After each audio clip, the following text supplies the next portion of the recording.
So first of all, I want to thank you for giving me the time to talk to you today. Over the course of my career, this is my second stint at NASA. And in my first stint at NASA, I used to love going to the Apple courses, like this one. I never got to come to Florida. I always had to go to Wallops Island, because it was a little closer. And this is definitely cooler.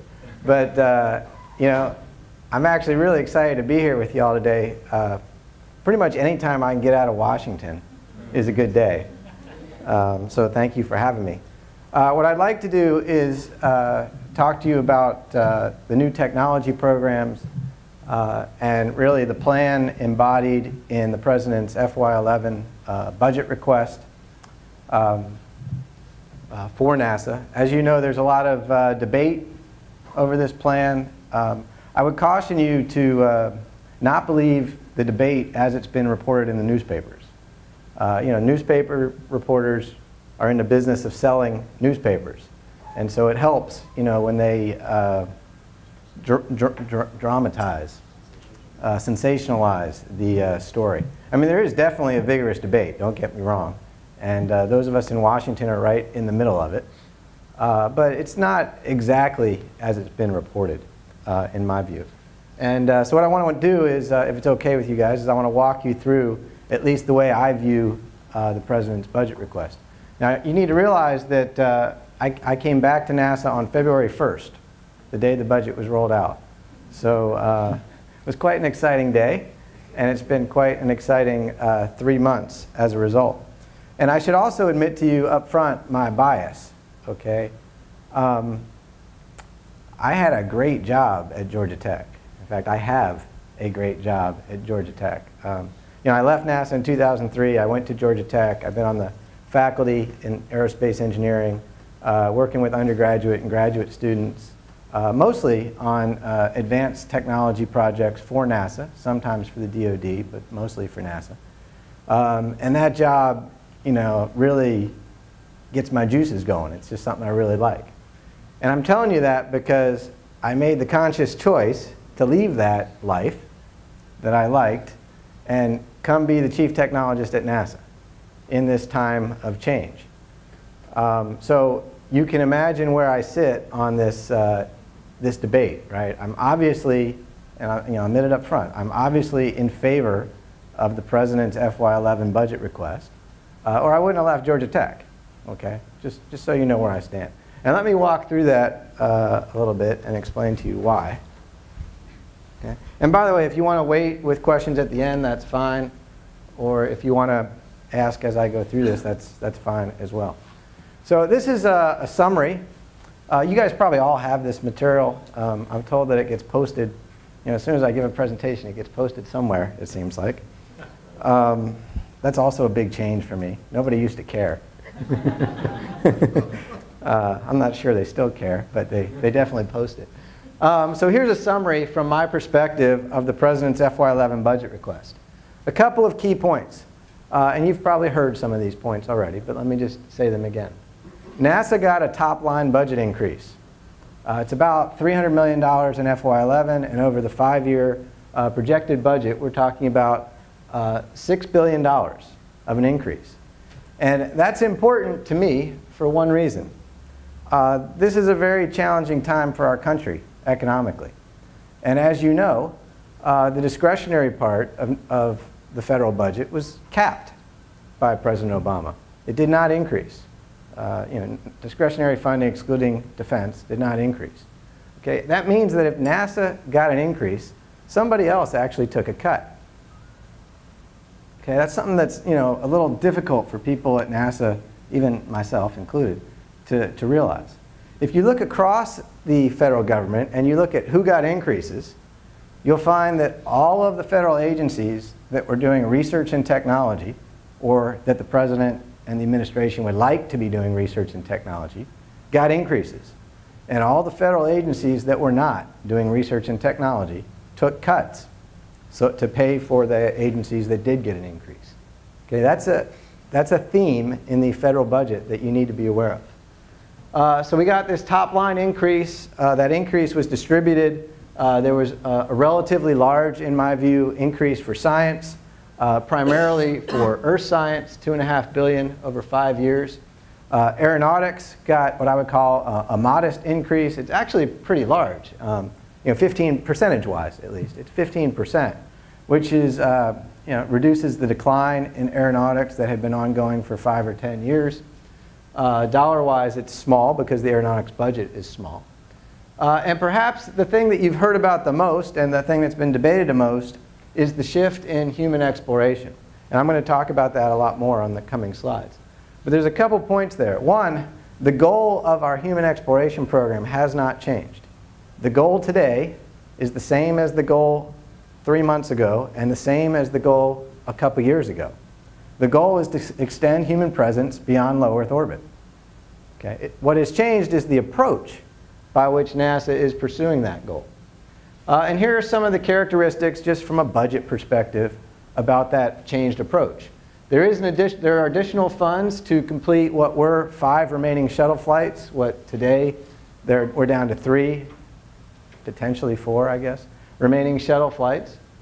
The inclusion of the ISS, the extension of the ISS, and the full utilization of the ISS as a national laboratory through 2020. Putting ISS as the central focus of our human spaceflight program.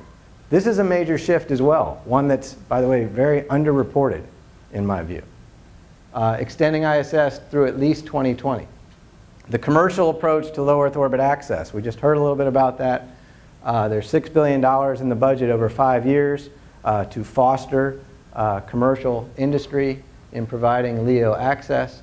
There's modernization of the Kennedy Space Center Launch Complex, which you all know, like many of the facilities at NASA, hasn't had significant upgrades in decades and is, in some cases, rather old. The flexible path strategy to human exploration beyond low Earth orbit, I'm sure you've read about that in the Augustine Committee report. It actually wasn't originally their idea. It's been around for a while, but the latest version of that is captured in Augustine's report.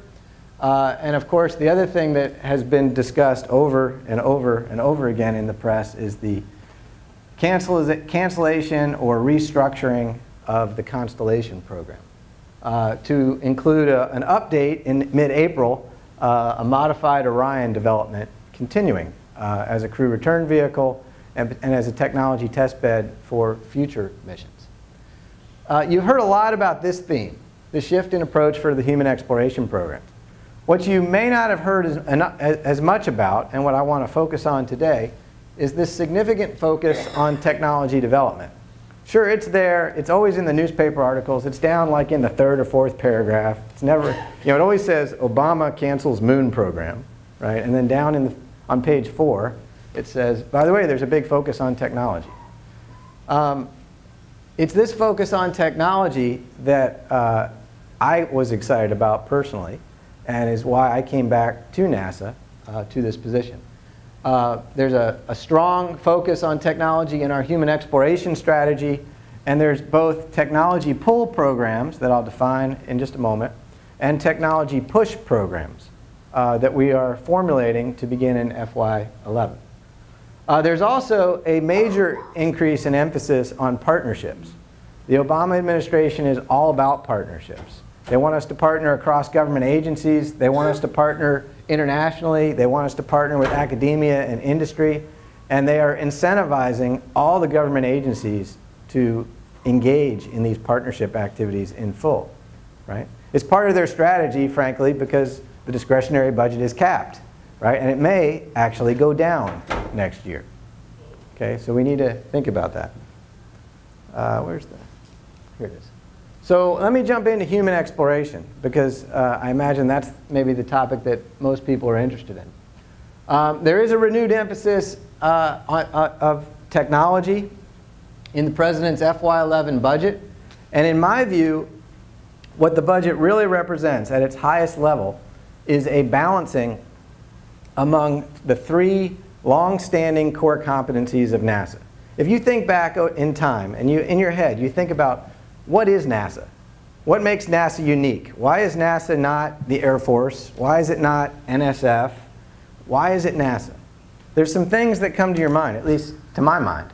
What comes to my mind are a strong research and technology competency, a strong flight hardware development competency, and a strong mission operations competency.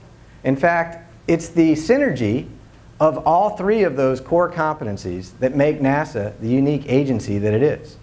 There is no other place in this country where those three things are together. And it's because that NASA embodies those three core competencies, and always has, actually. You can go all the way back to the Space Act and the formation of NASA, and it calls out these three critical core competencies. It's because NASA embodies all three of those competencies is why NASA is so inspiring to young people, right? If all we do is research and technology, right? So I'm the chief technologist, and I'll tell you this. If all we do is research and technology, and we don't do flight hardware development, we don't do mission operations, then what's the point? We're just NSF, right? We're just off playing in our sandbox, developing little toys, technology toys. I don't want that.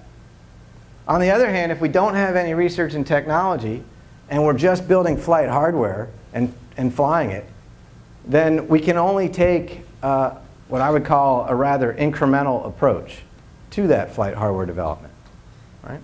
So to me, a healthy NASA, a NASA on the cutting edge, is strong in research and technology, in space flight hardware development, and in mission operations. And what the President's FY11 budget request really embodies is kind of a bringing up of the research and technology competency. By the way, not to an equal point. There's still more dollars in flight hardware development and mission operations, as there probably should be. But bringing it up to the point where it's actually visible. Because over the past decade, research and technology in NASA has been almost drummed out of business, frankly. And that's not my opinion, by the way. That's the opinion of a whole host of external panels that have looked at this over and over again, including an NRC committee that reported back just a day or two ago about the abysmal state of the research of the laboratories and the R&D and technology development programs within NASA. That's their word, by the way, abysmal state. It's not my word. Okay. So that top line there is important. Okay, that's the way you need to think, in my view. That's the way I think about the budget. Now, for human exploration, what does this mean? Well, it means a whole host of technology development and demonstrations, and I'll show you some of those in just a minute, designed to reduce the cost and improve the required capabilities for our future human exploration systems. It means things like heavy lift propulsion technology. It means things like in-space propulsion technology in this one program. It means robotic precursors to some of the destinations where we want to send humans to. You know, if we want to really send humans to an asteroid in 2025, I'd certainly like to. It probably makes sense to visit that asteroid or several asteroids like the one we might want to visit robotically first, right? If we really want to send humans to Mars, there are a number of things that we need to learn about Mars from a safety perspective, from a risk perspective, before we send humans there. The fourth on this list is a greatly increased program of human research program. Basically, long-term human adaptation to space, utilizing the International Space Station to prepare for long journeys. Right? Going to a near-Earth asteroid is a lot different, right, than going to the moon. It's venturing into deep space. To me, there's something really exciting about that. We're actually going to leave the Earth's sphere of influence. Right? When we go to the moon, we don't really do that. But going into deep space for months at a time, we will. And there are things, you know, if we want to keep, we need to keep the humans safe, and there's radiation protection, there's adaptation to the microgravity environment, there's environmental control and life support systems that we need to greatly improve to do that. A U.S. commercial human spaceflight capability to get to low Earth orbit. Now, how are we going to make these technology investments? And this is a key point. The way we're going to go about that is by identifying the needed capabilities and then investing in multiple competing approaches, multiple competing technologies to achieve that capability. The challenge with this program is that, in my view, we're not actually wise enough today to know exactly what technology is the one that's going to allow us to send humans to Mars or send humans to an asteroid. Right? So we don't want to, you know, I for one, don't want to bank my entire human exploration program on some technology that's not yet proven. So instead, we know there's a certain capability that we need, and we need to invest in multiple competing approaches to advance that capability, and then make a down selection a little bit later in time, and take that down-selected technology and prove it in a flight-relevant environment. And I'll give you some examples of that in just a minute. Now, the other thing that people ask me all the time is, well, we're going to spend 2 years figuring out what technologies or what capabilities we need to go after. Well, thankfully, we don't need to. In my office today, you can come to my office anytime and you can see, I have a stack of reports. And they go from the floor to almost my height. I'm just barely taller than the stack. I'm very proud of that. I'm taller than the stack. It's like the only thing that I'm taller than. These reports are all, by the way, they're done by blue ribbon panels, presidential panels. They're done by NASA folks. They're done by NRC. They're done, by all kinds of groups. And here's a list of some of them, going all the way back on the left to 1969, the post-Apollo space group, the Space Task Group that was chartered to figure out what are we going to do after the Apollo mission? What kind of technologies do we need to invest in to enable future human exploration? 1969. Jumping forward in time to 1986, Pioneering the Space Frontier, which, by the way, if you haven't read it, is perhaps the most well-done report on this subject of all time. It is by far and away my favorite report. The leader, the chairman of that report was Tom Paine. It's wonderfully presented. And then you can jump forward, we can jump over Sally Ride's report in '87, some internal NASA reports, including the 90-day study that I was, and actually Phil Sumrall were a part of back in '89. Augustine 1 in 1990, his first report, going all the way to the latest Augustine report on the right-hand side. Now, you might not be able to read this slide all the way in the back, but what I've listed here on the rows are some of the technologies that these reports have said we should invest in. Closed-loop life support, in-space propulsion, heavy-lift launch vehicle, entry, descent, and landing, lightweight structures and materials, advanced EVA systems, so on, communications technology, okay? And you see the X's? There's a remarkable consistency from report to report. We know what capabilities we need. We know. It's been documented over and over again. It's right here. What we need is to synthesize this information and use it to develop plans forward. Right? These are the capabilities. What are the technological solutions that provide these capabilities? So we can take these capabilities and we can, if you wanted to do it purely in a competed environment, you could imagine like a call coming out for each one of these capabilities, and different teams could propose back different technological solutions. Or we could take one of these capabilities and we could say, JSC, you guys go lead a team to do this. Langley, you go lead a team to do that. Marshall, you go lead a team to do that. And we'll try 3 different approaches. Right? We could do this either way. And what we're planning to do actually is a combination of both. There'll be both directed assignments and competed opportunities. Now, why am I standing on my soapbox about technology? Okay? It's not for the very next mission. We don't need to invest in technology if all we want to do is go to the space station, okay? Or if all we want to do is stay in the general vicinity of the Earth. But as we start considering destinations like sending humans to an asteroid, or, in my view, the grand challenge of them all, sending humans to the surface of Mars, technology development becomes very important. And this slide from Johnson Space Center illustrates why. What we have here on the y-axis is the amount of mass required at the beginning of the mission, not on the ground, but in low Earth orbit. Okay? So to start one round-trip human Mars mission, I need that amount of mass in low Earth orbit. I have to somehow lift it all up to low Earth orbit. The reason this slide I think is interesting is it's plotted in units of International Space Station mass. Okay? So with current technology, all the way on the left-hand side, I need something like 12 International Space Stations assembled in low Earth orbit for one round-trip Mars mission. Okay? I mean, at that point, should we even be having this dialogue? I mean, if I take this to Congress, I know I'll be thrown out of the room. Right? And rightfully so. Okay? But with an investment in technology, I can bring the number of International Space Station masses down to something that approaches, let's say, 2.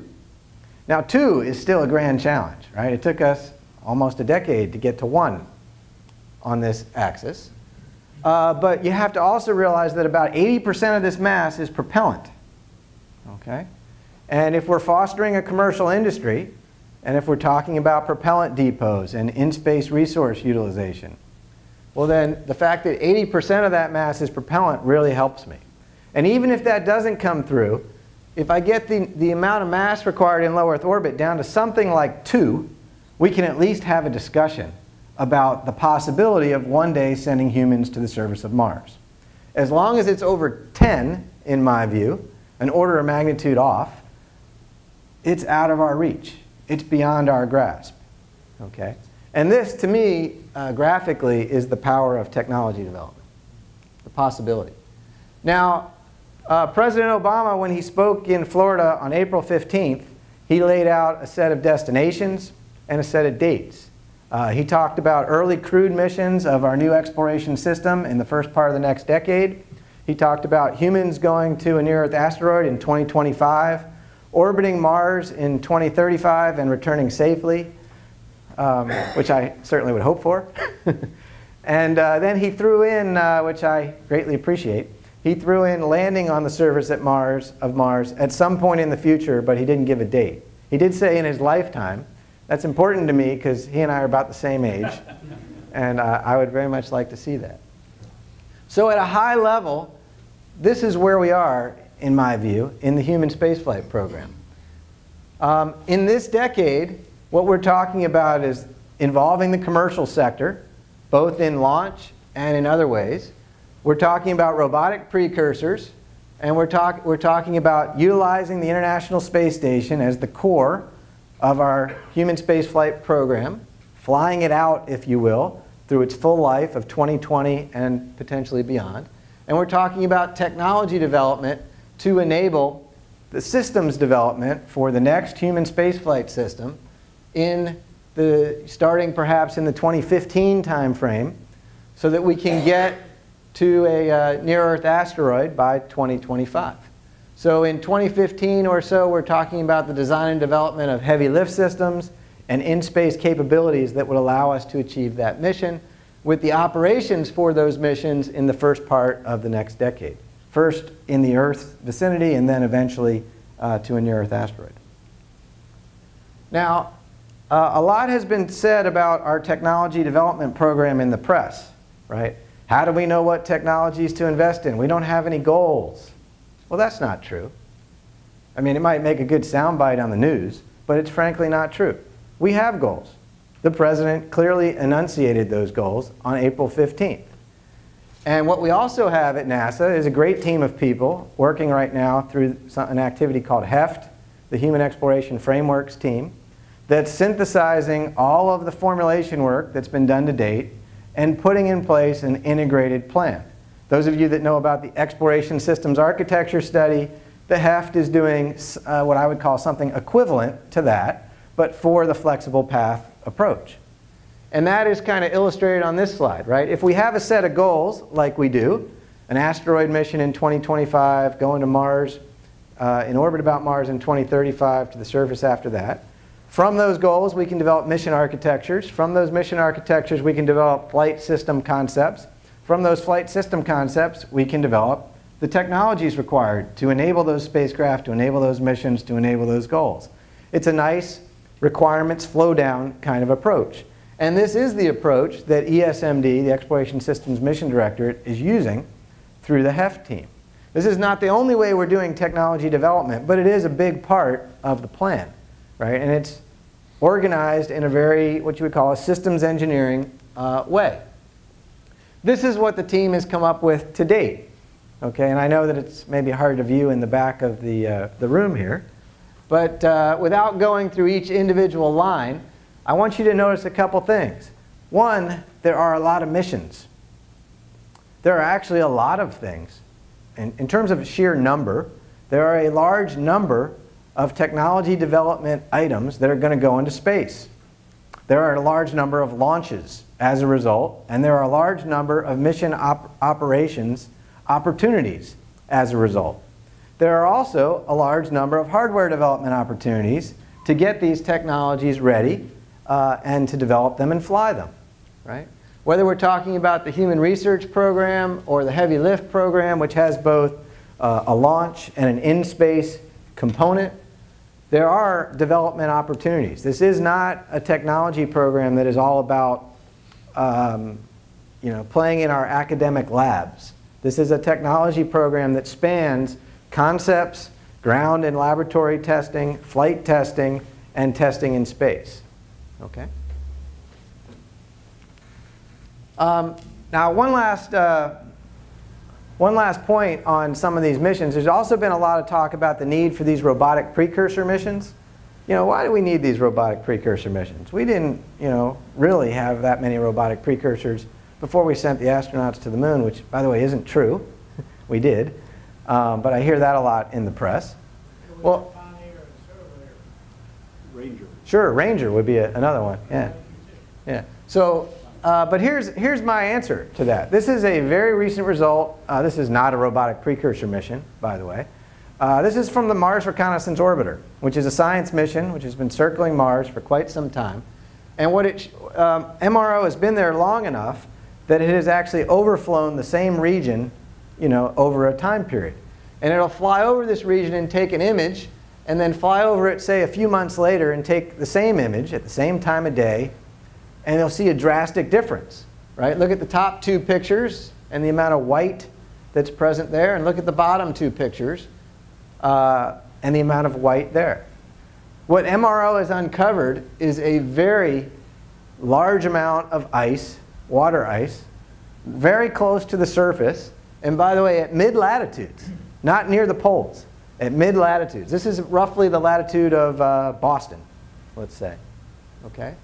The ice layer is about a half to 1 meter below the surface.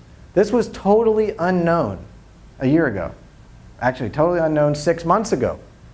Right? 6 months ago, we were all talking about methane.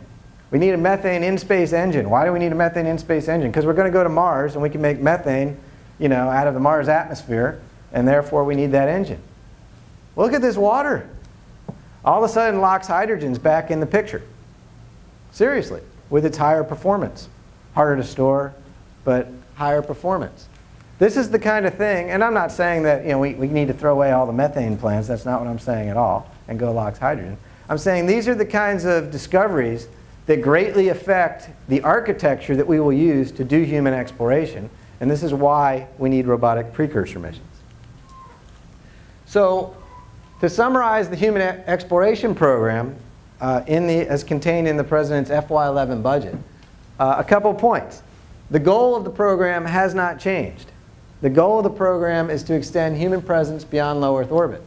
What has changed is the approach to accomplishing that goal.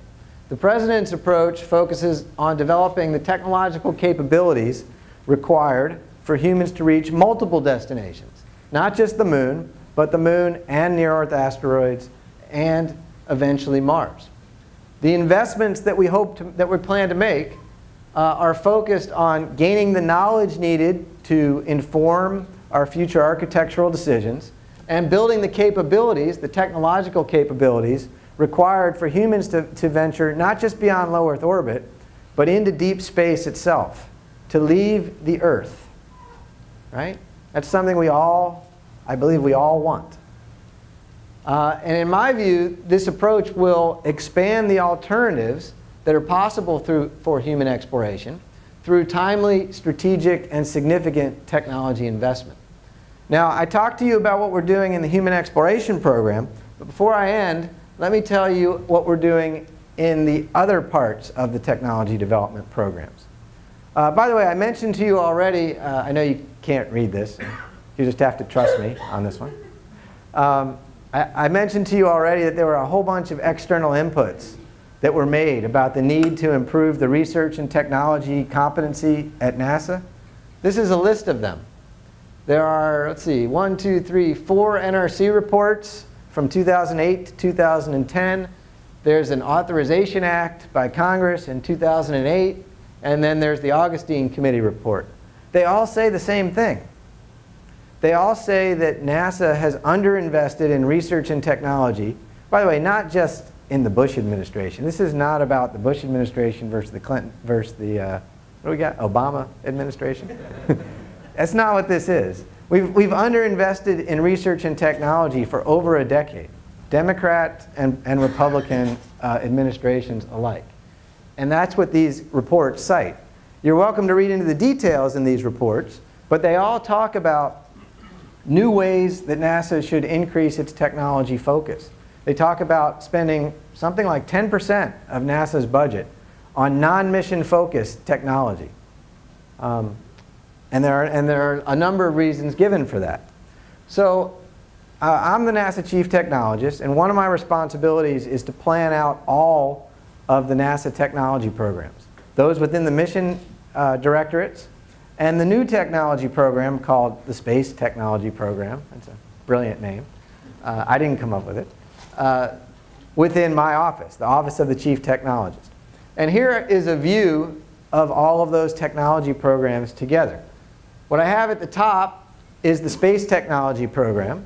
And what I have on the bottom here is just Exploration Systems Mission Directorate as one example of a mission directorate. You should realize that there's technology investments being made in science, certainly in Aero, and in SOMD as well. But for ESMD, these are the programs that they're formulating. And across the bottom here, I have technology readiness level, right? So TRL of 1, your concept studies, your system studies are all the way over here on the left. And flight missions, operational missions, are over here on the right, right? Our operational portfolio of missions.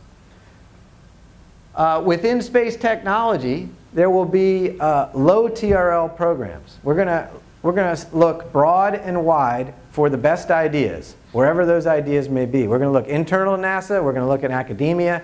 We're going to look internationally. We're going to look at industry. You may remember the NASA Institute for Advanced Concepts. Anybody remember that? Okay, it was around for a large number of years. Its budget was cut a few years ago, partially to make room for Constellation. It was, by the way, it wasn't in my view, it wasn't purposely cut. It was just out with the sweep. You know, there was a sweeping done of all the technology programs at NASA at that time, and the NIAC was eliminated along with a number of other things. We're going to reinstate the NIAC. We're going to reinstate the NASA Institute for Advanced Concepts. That's one example of the kind of concept development program that we're going to have. It's not the only one, but it's just one example. Over here in the middle of the page, we have what I call your mid-TRL kind of things, your TRL 3, 4, 5 kind of programs. This is where all your ground-based testing, your laboratory programs are going to be. You know, I've done a lot of concept studies in my life, and I'll tell you, on paper, they all look beautiful.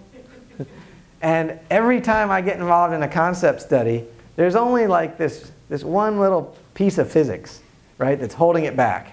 If only I could prove this little piece of physics work, then the whole system would look great, just like I've shown on in this system study. Well, we're going to go after those little pieces of physics in these programs, both within the mission directorates and within my office, the Office of the Chief Technologist. And then we're going to take some of those things, some of those pieces of physics that we prove in the lab, prove that they are feasible, and we're going to take them to flight. And we're going to prove those technologies in a space environment. Now, we've done this before, right? Does anybody remember the New Millennium Program? Actually, it still exists, I believe. It's in its last days, but it still exists. It was funded out of the Science Mission Directorate. And that is the closest thing that I can think of to one of these kinds of programs where we're going to flight, right? So if you want to think about past programs, this is a NIAC-like program. This is like fundamental aero for space. This is a space equivalent of the fundamental aeronautics program. And then out here is the New Millennium Program. Now you might ask me, well, why do I have two parallel lines? Okay, why do I have stuff shown both in the mission directorates and in this new program that I've called the Space Technology Program in the Office of the Chief Technologist? And there's a really good reason for that. The mission directorates are doing what I already discussed. They have their goals, they have their architectures, their spacecraft, and their technologies. They're doing what you might call a requirements flow-down approach. Okay? But if we're talking about sending humans to Mars, do we really want to bank our whole human exploration architecture on the specific technology that the mission directorates think is going to pan out today? Or do we want to consider some alternate approaches in parallel? And that's what we can do up here in the Space Technology Program. I call that disruptive technology development, or I call it technology push, because these are technology investments being made not because the next mission is planning to use them, but because if they come through, and some of them will, and by the way, some of them won't, but if they come to fruition, they'll enable major advances in the way we approach our system. Does anybody have one of these? Anybody? I got one. Right? Who doesn't? 10 years ago, did you? Very good, Noel. You're the smartest man in the room. 10 years ago, did you have one? 15 years ago? I don't think so. Right? We can't put our cell phones down now. I mean, this is not a space example, okay? But the cell phones changed the way we do business. They changed the way we think. The internet is another example, right? My kids don't actually understand that there didn't used to be an internet. What do you mean there was no internet? You didn't always have Google? Right? They just can't understand that. Right? It's changed the way we do things. Well, in my view, some of the technologies that we're going to pursue here will change the way we approach human exploration, will change the way we approach our science missions.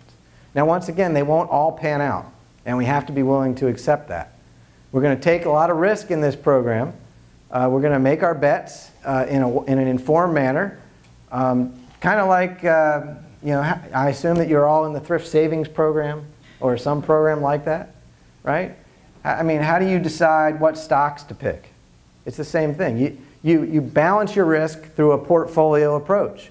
And that's what we're going to do in the Space Technology Program. So here's kind of my view of how this is going to work. We're going to start with visions of the future, thousands of visions of the future.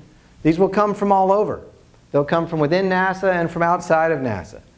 There'll be paper studies, systems analyses, technology assessments, cost-benefit studies. All right? They'll all have this little piece of physics that needs to get proven before we can really accept them as science fact as opposed to science fiction. Right? In this part of the program, that's what we'll focus on. We'll use our laboratories, we'll use ground-based testing, we'll use whatever we need to prove that that fundamental physics works. And when it does, we'll be over here and we'll take some of those to flight readiness. We'll take them to low Earth orbit, we'll do atmospheric flight testing, whatever it takes for that particular technology to be at TRL of 6 so that a mission would be willing to adopt it. And we'll then infuse those technologies in our future science and exploration missions, but we'll also infuse them in other government agency missions, and we'll infuse them into industry through this approach. Now, I can't just put out a call, right? This program, by the way, is going to be largely competitive, unlike the approaches in the mission directorates, right? This is another difference between the Space Technology Program, which, by the way, the Office of Chief Technologist is not a mission directorate. It's set up that way on purpose. Okay? This will be done largely in a competitive way, be open to all, best ideas from wherever they may come. But I can't just put out a call and say, hey, technology, bring it on. What do you got? You know, any technologies. So instead, what we're going to do is what you might call a grand challenge kind of approach. And there is a very successful set of models for doing this, right? This is DARPA does this all the time. ARPA-E, which just got stood up, does this kind of approach. Now, by the way, don't read too much into these words here. We're still working on this slide. I just wanted to put this up here so I could talk to it and give you an idea of what we're thinking. But we're going to come out with, the Office of the Chief Technologist is going to come out with a set of grand challenges. We're not going to talk about technological solutions. We're going to talk at the capability level. We want this capability by this date. And then we're going to put that out. And NASA centers or academia or industry will respond with a variety, I believe, of technological solutions to provide that capability. And we will fund several of those for each grand challenge going forward to a point that we can make an informed decision about which is the best technology to take all the way to flight. I think I'll skip that one. Here's just an artist picture of some of the kinds of things that might come out of this program. These are the kinds of technologies, by the way, that whether you've been doing science missions or whether you've been focused on human exploration, you know you have wanted. If you're an engineer, you know you have wanted these systems for a long time, right? And we never seem to be able to get over the hump of funding these to the point that they're at a technology readiness level that the mission directorates will pick them up or that some other government agency will pick them up. Through the Space Technology Program, we have a means for doing so. In fact, we have a means to take things all the way from concept to flight, which is something we've never had at NASA before on the technology side of the house. Okay, so just to kind of sum things up, in my view, and it is, by the way, this is, everyone has a different opinion on this subject, and I'll be the first to admit that. But what the Obama administration is really saying in its FY11 budget request for NASA is bigger than what the newspapers are reporting. Okay? What the Obama administration is really saying is that we're committed to research, technology, and innovation for the nation as a means of stimulating the economy. That's really what they care about, right? They care about the economy, and they care about preparing America to compete on the global stage technologically. And they're allowing NASA, by the way, it's a great privilege. You really need to think about this. It's a great privilege. They're allowing NASA to be part of this national strategy. NASA's not always part of the nation's strategy. Sometimes it's kind of, off on the side, doing its own thing. This administration, the Obama administration, is by giving NASA a budget increase and turning it towards more of a research and technology focused, is saying that NASA, you're a part of this national initiative. So the NASA budget request is really aligned with this national strategy, right? And once again, the renewed emphasis on technology, by the way, which has been suggested over and over again by a number of external groups, is really, in my view, a rebalancing of NASA's 3 fundamental core competencies that have really always been in existence. Now, what this will do for NASA, in my view, is it will provide a much more likely set and a much more exciting set of potential futures for our science and exploration missions. Okay? It'll definitely improve, in my view, the space program. And the reason I think that we are is because we don't know exactly what that heavy lift vehicle is. How big should it be, for example? Is it 80 metric tons? Is it 150 metric tons? Is it 200 metric tons? See, now I'm getting Phil really excited. You like 200 metric tons, yeah. Yeah. And so obviously if we have a 200 metric ton vehicle, right, just as an example, then maybe we don't need as efficient of an in-space engine. Right? Because we can just lift up a lot of stuff. Maybe we don't need propellant depots. But if we're down around 80 metric tons, then all of a sudden the case for in-space propulsion and propellant depots, since 80% of the mass is propellant, starts to make sense. So I think you're right, but I think this is a great example of why we need a parallel investment strategy in all 3 of these areas. Well, we know also that to go to lower Earth orbit, you need high thrust for short burn periods. And chemicals are about the only way we know to do that. Now, I agree with you about the upper stages. There are different propulsion capabilities out there which may reduce the amount of mass we need for some of these far-ranging missions. But once again, about the only knobs we know how to tweak that we haven't done in the last 40-something years are perhaps higher chamber pressures and higher temperature materials on these liquid rocket engines. So it's going to be interesting to see how this plays out. I agree. There was another. Yes, sir. Oh, I'm sorry, in the back. That's all right. I didn't see that. I wanted to ask, Your grand challenges remind me a lot of the NASA Centennial Challenge program. Can you tell me a little about how those two relate? Are you going to be doing prizes or anything? Good. So the Centennial Challenge program, I should have told you, all of IPP, all of the Innovative Partnership Program, is moving at the beginning of FY11 into my office. So SBIR, Centennial Challenges, and a number, the IPP Seed Fund, I'm growing into something called the Center Innovations Fund. Those things are all moving into my office. They're all in what I call early stage innovation. And there are actually 10 programs that will be starting in FY11 in the Office of the Chief Technologist under Space Technology. And one of those 10 is Centennial Challenges.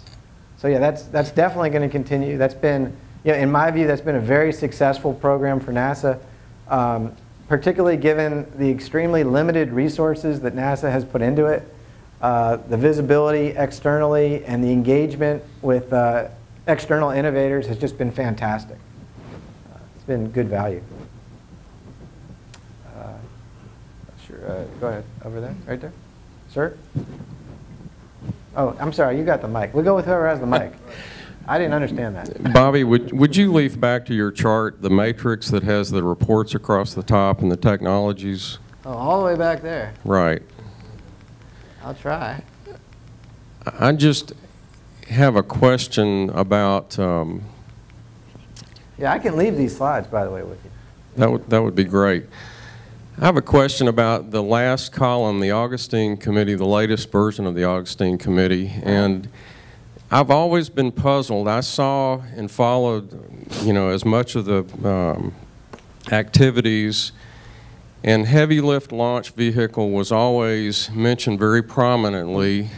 And I wonder if in any of your activities, since you came on board formally, if you've talked with Norm Augustine or Ed Crowley or any of them, because I was curious, in the final formal issue of it did not emphasize heavy lift launch vehicle, and I noticed you don't have the X in that column. Yeah, so I should actually have an asterisk there. You're right. They talk in the final version of the Augustine report, they actually talk about heavy lift launch vehicles, but they don't in Chapter 7, where all the technologies are listed that we need to invest in. They don't actually call it out. And I have talked to Ed Crawley about this, and I have talked to Norm Augustine about it, and the difference is semantics. They got into this whole debate about what is a heavy lift launch vehicle, and they started talking about something called a super heavy lift launch vehicle because, to them heavy lift was just a EELV that was slightly bigger, right? And so a super heavy lift is what everyone else on this, all the other reports were calling heavy lift. And so that's why it got excluded in Chapter 7. Okay? And I took this data out of Chapter 7. But if you listen to the testimony that Augustine has given, he does talk about the need for heavy lift. And actually, the rest of the report outside of Chapter 7 does as well. You got to get a mic. Okay. I'm coming from Korea Aerospace Research Institute and now working in Space Policy Institute of the George Washington Universities. Oh. And I know that some say debates on the new space programs. And in principle, I think that all same, I think that we have the all principle, probably we will all agree. Maybe the debate is around the how to say implementation. There's some difference in opinions. Mm-hmm. And for me, I have no intention to plunge into that debate. But as the, say, outside of the US, you have some other friends, allies, okay? Absolutely. And for the past 3 or 4 years, the United States and NASA make initiatives and try very hard to persuade other US friends to participate in lunar project. And I think the logic is that going, for example, for the South Pole, the first time going to the South Pole is one thing, and using the stations like Mammoth is the other things. For example, Korea has our own stations. At there, we have our own satellite, the station to using it. And so for the long time, for 3 or 4 years, the NASA is tried very hard to persuade your friends, in space friends, to plunge into the lunar project. And you know that the government is very hard to mobilize. So it's time for us to mobilize, okay? So that means not only Korea, maybe European countries, also the Japan is now has their own, say, lunar programs in conjunction with the NASA's. And suddenly there's some changes, okay? So at least there's something, okay, should the United States or NASA should talk to your friends, okay? What right. can be done. And anyway, I feel that maybe some countries cannot giving up the moons. For example, I know that China will go to the moon anyway, and Japan probably will be very difficult giving up this stage to giving up the moons. And Korea, we already had just some plan to going to the moon, okay, in conjunction with this.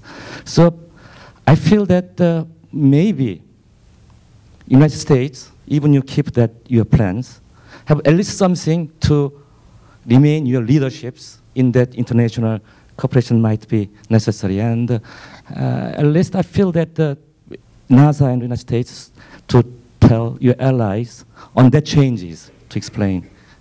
Okay. So, okay, thank you. Yeah, so thank you. So that is planned. The reason that dialogue hasn't happened yet is because this plan is not approved. I mean, that's just, to be frank. This plan is the president's proposal, and until the proposal is approved by Congress, that's all it is it's a proposal. And so we're in this situation now where the we're in a time frame where the administration has put forward their plan for the future. I happen to agree with the plan, but put forward their plan for the future, and it's not the official plan of the United States because it hasn't been approved by Congress. Once Congress approves this plan or some variant of this plan, NASA is already strategized on how to better engage our international partners. And I think there's actually a lot of opportunities here for that engagement. For instance, just extending the space station, right, to 2020 and potentially beyond, as opposed to pulling out of the space station or potentially deorbiting the space station in 2015 against the will of our international partners. That's a big change, right, that in itself. Also, in these future science and human exploration missions, the approach that we're being encouraged to take is much more collaborative with our international partners, actually putting our international partners in the critical path, as opposed to having a U.S. critical path where we add on enhancements, if you will, from the international partners. That's the approach that the Obama administration is most interested in. So it hasn't, you're right, the dialogue hasn't occurred yet, and I hope I explained to you why, but it will. Okay. Well, Bobby, historically, as you're well aware, there's been this thing called the TRL gap from 3 to 5. Now, do I read your program as saying that, in essence, you're going to be working that issue and that this is a gap filler in part? Yeah. So that's a great question, Noel. So here's my increasing TRL level, and it's a solid arrow. There is no gap. We are going to have, in the president's plan, we have funded technology programs that go from TRL 1 all the way up to TRL 6, flight readiness level, and we have future missions, technology-oriented missions that are looking to grab those technologies at TRL 6 and take them up to TRL 9. So one of the big differences in this, in the president's budget request, is that the valley of death is gone. It's filled in, frankly. That spans across the programs in my office, in the Office of the Chief Technologist, but also in the mission directorates, particularly in ESMD. Second question. Heard you talk about a lot of things, including hardware, but I didn't hear the word software. Yeah. And we're well aware that this complexity and reliance on software has increased incredibly, sure, to the point where we almost don't understand software these days as to what it might do to us as well as for us. And maybe on one of your charts there, but is that part of your thinking, is to really understand where the software world is taking us and where we might take it? Yes, absolutely. So when I talk about hardware, it includes a whole list of subsystems, right? And I view software as part of that. You know, I should just say flight system development, right, instead of hardware development. I should say flight system development because that spans hardware and software. But yeah, Thanks. Implicitly, that's what I meant. Thank you. Okay, so I got the mic. So first off, I want to thank you for coming down here and showing us these charts. Sure. Because at least myself, and I'm assuming a lot of people in this room, have not heard this material at all. And there have been a lot of question marks in everybody's minds. So thank you for that, and let's distribute this to the rest of the agency. So then I got one comment and two questions. Sorry, I got the mic. So, so the first comment is I was in the first year of the Systems Engineering Leadership Development Program, and one of the things that we identified and kind of preached to Mike Ruskevich was that the folks in the first year felt that there was a gap in technology development, and that was something that the agency ought to take a centralized approach at looking at from headquarters. So congratulations. And then the two questions are, is your office only looking at space technology? That's one. I'm from Dryden. So looking at the TRLs 3 to 6 is where Dryden's role has historically been. And so this valley of death was kind of a valley of death for the center as well. Sure. We've been struggling through that ourselves. And the second question is, what's the sustainability of this program? There have been programs similar to this in the past that have had limited life. And so personally, I find this very exciting and would like to see it continue. Yeah, so those are great questions. First of all, let me say that, I'm the chief technologist for the agency, not just for the space program. Okay, and so that cuts across aero and space. And I actually, so I didn't want to show you a zillion slides, right? So I cut them down. This is the slide that shows how my office is interacting with ESMD.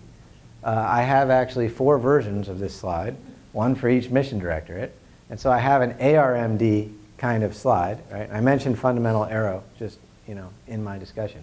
Now over here in early stage innovation, the NIAC, the SBIR program, actually even Centennial Challenges, there's nothing about early stage innovation that is space or aero, right? These are ideas. A lot of times we don't even know, if we're doing a technological advance in materials, for example, and we're at TRL 1 or 2, a lot of times you don't even know if it's a space advance or an aero advance. It's a materials advance that could affect multiple missions in the future, right? So that's really what this office is set up for. I am working, just like I'm working with Doug Cook in ESMD, I'm working closely with Jaewon in ARMD.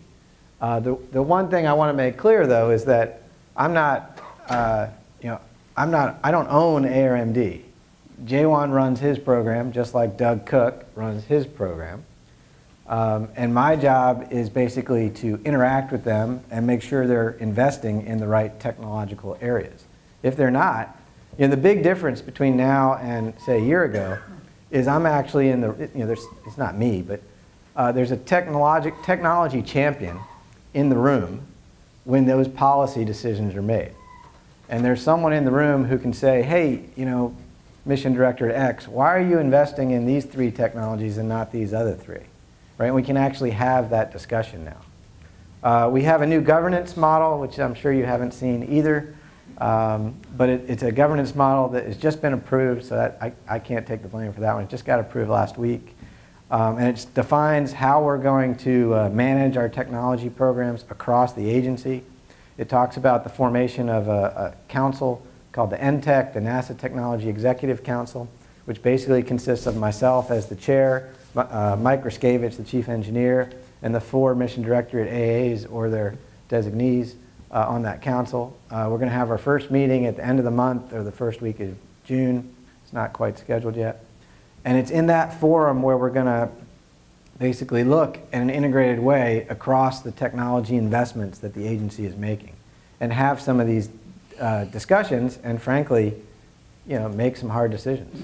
I mean, obviously, we can't fund every technology. I'm not going to tell you that we are.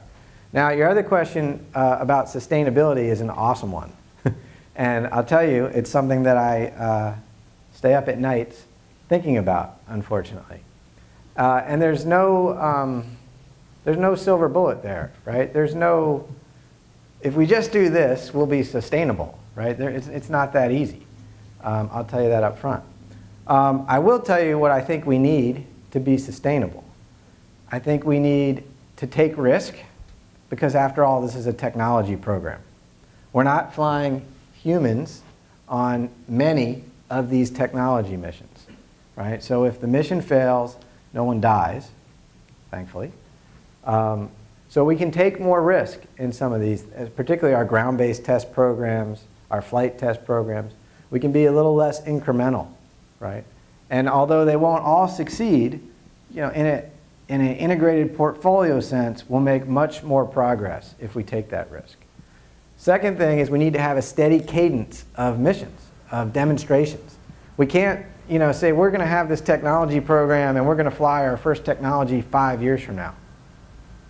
Right? I mean, that's not sustainable. We actually need things in the pipeline this year, even though I don't really exist until next year. We actually need, you know, seriously, every year we need things in the pipeline. And that's why my formulation team that's helping me get this program started, the program doesn't start, remember, till October 1st or until Congress approves it and we get through a CR, right? That's why my formulation team is running so hard right now. And over the next couple months, you're going to actually see a bunch of calls come out. RFIs, RFPs, you know, BAAs, all of those kinds of things. Because we have to get moving. The last piece, or the last two pieces of the sustainability part are we have to make partnerships with the other government agencies. We have to work with DARPA. We have to work with ARPA-E. We have to work with AFRL. We have to work with the DoD. And they have to value what we bring to the table. They have to be willing to fight for us when the budgets get tight. Because they're in a different part of the budget, frankly. And they won't be a direct competitor with us. But if, for instance, if the NASA budget goes down and I have to cancel a part of the technology program that DARPA or the DoD was counting on, I have an ally there from a sustainability perspective. There was one more. Dang. I'll have to tell you the other one over a beer. I just dropped it. I'm sorry. But yeah, so it is a challenge. I do want to take issue with one part of your statement, though. I don't think there's been a technology program like this before, at least not in my professional career. There have been pieces of this before. You know, I mentioned the New Millennium Program, I mentioned the NIAC, but there has not been, in my view, since the mid-'80s when I started at NASA, there has not been a sustained, across the TRL level, and with an emphasis that cuts across the entire agency, technology program like this before, in my view. Okay? Okay, go ahead. You're first. You're racing. Hi, I'm with our Launch Services program here at Kennedy, so we're probably one of the few people that don't really get engaged with human spaceflight. And I have gotten calls from like the ESMD flagship technology and a couple of other missions that are out there, and the excitement is definitely there. But you've gotten calls from my folks too.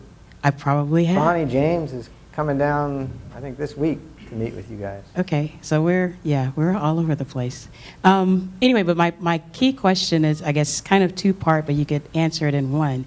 As I said, we're probably the only outfit at Kennedy that's not quite involved with human spaceflight directly. So the excitement is there on our side, but then living in Brevard County, living in the Florida area, how do you sell the excitement for this to Congress, who is being pushed on one side to say, hey, you have a bunch of people that are going to be kind of left out, and at the same time, the spin that you gave on the presentation today did differ significantly from the news that we get down here. So finding that balance and making it the winning program that you're, presenting it to be, how do you make that true sell? Okay, well, So obviously NASA has not done a very good job, myself included. NASA has not done a very good job of communicating the new plan. You know, we didn't do a good job in February. I'm not sure we did a good job in March, and so on, right?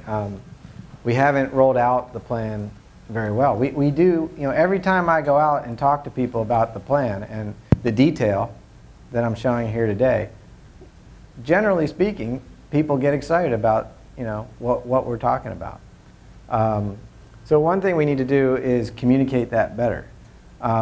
If we were to communicate it better, for instance, at Kennedy, then I might not have to communicate it as well to Congress because the folks at Kennedy might communicate it for me, right? Or the contractor personnel at Kennedy might communicate it for me. And that has been happening somewhat. I will say that at Kennedy, by the way, there's a small but very active and very well qualified group of researchers and technologists. I came down about a month ago and met with them for the day, and frankly, I was blown away. I had no idea. I mean, I think of Kennedy, I think of ground processing and ops, and I had no idea that they were doing some of the things that they were doing. And in cryogenics, in ISRU, and, you know, in soil processing, you know, dust contamination. There was a fairly wide set of relatively important technologies for human exploration. So the news is not all bad, right, for Kennedy. The other thing that I'll say that hasn't gotten out very well that I did talk about in an all-hands meeting, or, well, it was a RAP forum that some people showed up to at the Johnson Space Center. There's a lot of people there. Folks with an operations mindset tend to be extremely good at development when they go back to doing development, or when they, you know, are asked to do a development program. There's something really nice about people that have already operated a system going into technology development, because you know that the products that they produce will be operable, you know, when they come out the other end. And that's also a capability that Kennedy has, and frankly that Johnson has, that gets often overlooked in this discussion. At Johnson, for example, where there's an extremely large group of people in MOD, and that, you know, it's been discussed for a while now that the size of that group is going to come down, was going to come down, you know, always was, you know, after shuttle, always was going to come down. Those folks in MOD, many of them can transition back into engineering and be extremely valuable in some of these technology developments. So that's another piece of this puzzle. We are, by the way, to get at your Congress part of your question, I think we are starting to do better, despite what it says in the press. I think we are starting to do better in communicating our message with Congress. There are signs that there are some people in Congress that understand what we're talking about and are supportive. And a few months ago, I didn't know anyone that was supportive in Washington. So, you know, we still have our work to do. Don't get me wrong. We still have a lot of work to do. Thank you. Anything? Yes, sir. These are the first details that I've seen about the new plan, and it's a breath of fresh air compared to the ambiguity that we've been seeing as we keep going over in the mainstream media. As kind of a follow-on to that question, in terms of getting the word out, my question to you is, you mentioned a couple of these slides were still in development. Is this available to be disseminated to the public? Yeah, actually, all of this is already on the internet. Okay, if it's on the internet, that's great. Yeah, it's already, you can go to NASA Watch and you can look at all these slides. If but so let me get at your question more directly. So a few weeks ago, Doug Cook and Lori Leshin did an all-hands meeting to talk about the future for human exploration systems. I believe that Gerst is going to do one shortly if he hasn't done one already. I kind of lost track. I'm doing one at the end of the month. So we are planning to get the word out through the all-hands meetings. Also, I should point out that I personally have been traveling to every center. I mean, there's 10 centers, right? It takes me a while to get there. But I've been here at Kennedy giving talks like this several times now. I'd mentioned that I was at was it called Innovation Day at Johnson? And I did a rap forum. I didn't have slides, I just talked. But it was this basic message. And there were several hundred people there. Next week I'm going to be at Langley. You know, I'm trying to get everywhere, but there's a lot of places to get to. The reason I ask is because if there's a video of you making this presentation in such a compelling way, like if we could take this right here. Apparently there is now. if we could put this on YouTube, yeah, go ahead. Then I will absolutely start a Facebook group that talks about this program because it's exciting. I mean, I'm probably the most junior engineer in the room. I've worked on Shuttle for 5 years and Constellation for 2 years, but I can get behind this, and I know that I can get a few hundred people online behind it, and it might make your job a little bit easier when you need to go talk to Congress. Oh, it absolutely would. It absolutely would. The other thing that I'll tell you in that regard is, you know, I still go back to Georgia Tech on Fridays. And a couple Fridays ago, I gave a talk at Georgia Tech to about 500 students, undergraduate and graduate students, mostly engineers, but a sprinkling of scientists in there as well. And they were, you know, just, they thought it was awesome. I don't know how else to say. They were just blown away, right? And I was expecting, I didn't really know what to expect. Because you hear in the press from certain individuals, you hear that, how is this going to inspire the youth of America? But if you go talk to them about this, you know, what they care about is the future. What they care about is cutting edge. You know, they want to do things. Why do they want to work for NASA? Well, because NASA does things for the first time that no one else can do. It's really that simple. And that's what this program really is. There are a large number of firsts. Of course, you know, they're both through robotic and human exploration. And that's something, if you go around the college campuses like I do, that's something that really does resonate. So thank you. And you know, I don't know what arrangements they've made with the filming here. I didn't really notice that until now. And now I'm wondering what I've said. Yeah, you can cut that part out. We have been on tape for years. Years. But thank you. Anybody else? Yeah, I'd just like to second some of what's already been said about applauding you, because it is like a breath of fresh air. Because all these Tiger teams have been formed, you know, and they're off doing things. And when we ask for information, they say, well, we can't tell you anything. We're sworn to secrecy. That's ridiculous. So the rank and file, the agency has been wondering, you know, what are we doing and when are we going to know what we're doing? And this is, to many of us, the first example we have seen that we do have a structured approach of putting something together. So once again, we do. Kudos. Well, all right, so thank you, but it's not me, just so you know. I mean, there's a large group of people that have put these plans together. Right? I mentioned the HEF team earlier, run by Steve Altimus at JSC. You know, half of these slides, by the way, come from Doug Cook and Lori Leshin's group, you know, ESMD. But you know, I appreciate your comment. I'm coming to Marshall at the end of May. Coming to a theater near you. And I'll basically have it'll be slightly modified by then. It gets changed every week, a little bit, but it'll be basically this story. So thanks for that comment.